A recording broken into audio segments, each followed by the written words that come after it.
Jacobson, Artsy Fartsy Life. So today we are going to be talking about die cutting, and this is because my bestie is fascinated. I've never explained to her what they are, and she's like, what's that machine you use? You can only turn clockwise. So I'm going to give you my history of die cutting, which is like 12 years long, which is why I can only turn my machine left. But what happens is you have these two plates, okay? And if you have a Biggs die, so this is a Big Shot machine from Sidekick, and this is a Biggs die, right? So it's fat. And this die is going to make this shape, right? I just got these, and I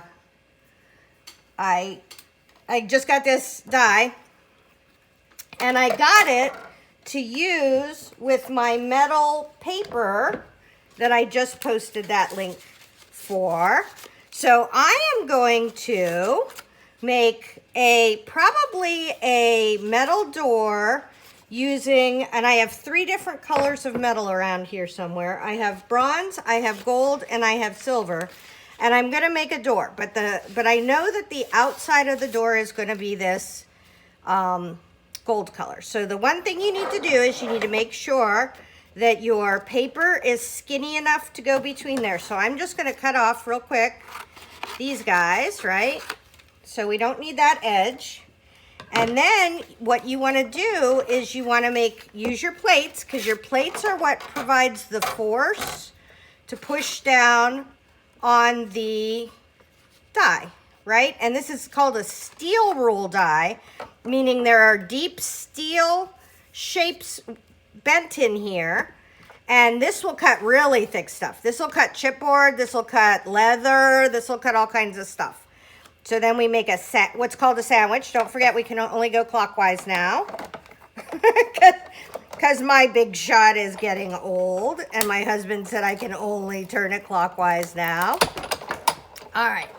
So we just rolled it through, and now we have a really cool die cut of this stuff. Now think about this. Not only do I have this outside cut, which is really amazing, but I have all these cool little inside shapes that I'm going to keep, right? These are going to be amazing to use in different craft projects. Look at these guys. And so that is how you use the Biggs die, okay? So this is a Big Shot Biggs die, steel roll die. And that's exciting.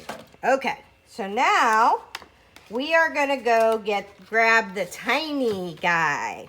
So I like this, I guess before I do that, I wanna tell you what I like these for. So I like big dies the best, and I have a bunch of them. I have ones like this one, I think you can see, which is a whole bunch of tabs and tags. The reason why I like this is, say I have a little bit of that paper left over, right? Here, you ready? So say I have this piece of paper. I don't want to waste that piece of paper, so I'm going to come here and I'm going to cut it, and I'm going to find a place on this extra one that I can get a couple of tags out of. And you're just going to slap this on. Normally you would roll it back through, but I can only go left, or right, I guess. Left to you, maybe. And you can roll it through, and then I'm going to wind up with these little tags that I can use later, okay? And I think this is an amazing way to use up all different stuff. And I have all different kinds of Biggs dies. Now, they're a little bit more expensive. I think they're normally like $25 because they're heavier. They're bigger. And they're just bigger, right? They're heavier to ship, they're harder to make. Now, we are gonna go over to something else fun, and then we're gonna come back to the Big Shot. Okay, say you don't want a Big Shot, that seems like too much for you, and it seems a little scary and intimidating, and you want to do a little project. Well, you can use, these are called thinlits, or I don't know what they're called really. I only know them called thinlits. But they're very tiny, right? And they're skinny.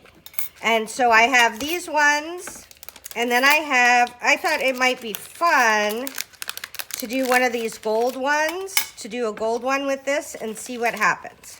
So I could pull out my giant Big Shot, but I hardly ever do that because I have the most amazing thing in the world, which is what is called a Sidekick. And this is exactly the same as that is. It's just weensy. Okay, so you can put it right beside your desk, and you can pull them out anytime. And you get 3 different sizes of dies, but the same thing happens, right? So I have my little copper thing. I'm gonna put this on the edge.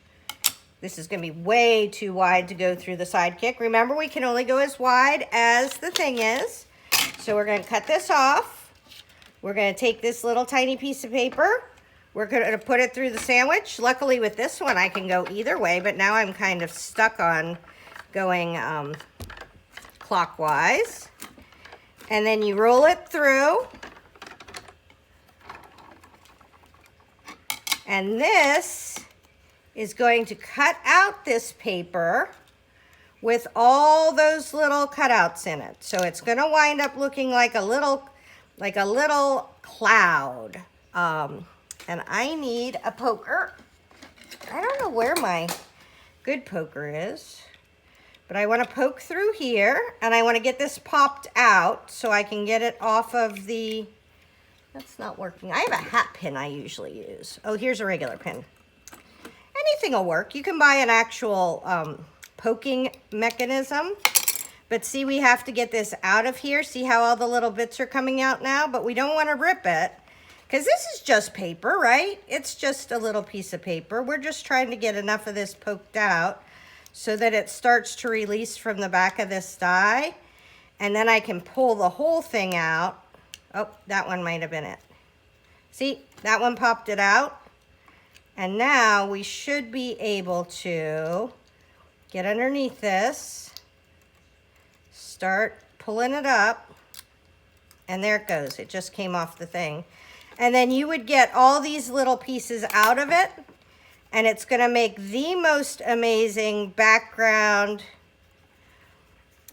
like delicate copper, because we made it out of the copper paper, delicate copper paper cuts. Okay, so that's one of those little dies. I want to show you run it through one more time, because I have another one I want to do anyways. But this is called the Sidekick. Again, it's a Sidekick machine. Other companies make these machines. I just use the Sidekick one because that's the one I started with 11 billion years ago. So this one is like a real delicate floral, thing. And we're going to do this one. And now the nice thing is, say I only have this size of paper, but my die is that big. I don't care. I'm not trying to make this perfect because I'm probably only going to be using little pieces of it. So you don't have to make perfect die cuts. You can use whatever little scraps of paper you have left. You pop them between here. Okay, and you roll them through, right? So we would roll this through. But I do want to let you know that as much as I love the Sidekick, if you think you want all these little intricate dies and you want the Big Shot and you can only buy one machine, you can use your Sidekick, your big machine, to do both. Okay, so I'm going to bring it back over here. And we have our 2 plates, but we got to have this big plate now. So there's an extra piece, and it'll tell you everything you need to have. So this says wafer thin dies. That's what these are called, wafer thin dies. So now I would put this whole thing in, and it's kind of taking the place of the Big's die, right? And then I put my thing over again. And then because my machine isn't working so great, I only turn it clockwise. And then you know what? Because that kind of was derpy and I'm not sure I got it all over the edge, you can just put that right through again.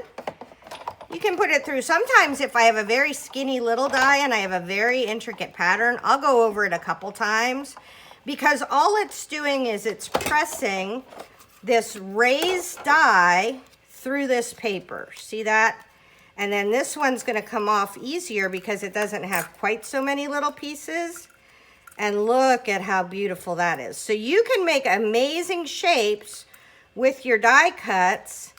And I tend to use these a lot. I tend to make my own papers and use these die cuts a lot. So hopefully Rebecca and everybody else, that's how you use a die cutting machine. Tara Jacobson, Artsy Fartsy Life.